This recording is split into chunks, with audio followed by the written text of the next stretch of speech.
আইটু পিসা কাছাকাছি কাছাকাছি 1 2 3 ওকে শুরু কর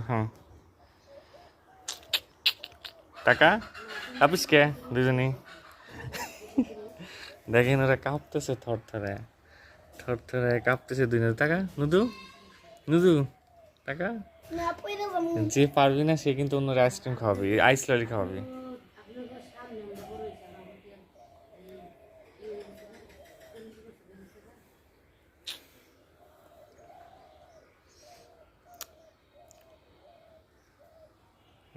টাকা নুদু আমার পা ব্যথা হয়ে গেছে। দেখেন ওদের পা কাঁপতেছে ওদের চেহারা দেখা যাচ্ছে না কাছাকাছি আয়। না না কাছাকাছি আয়। দুজন দেখা যায় না একসাথে কাছাকাছি এসো কত ঘাস নিতেছি পারতাছি না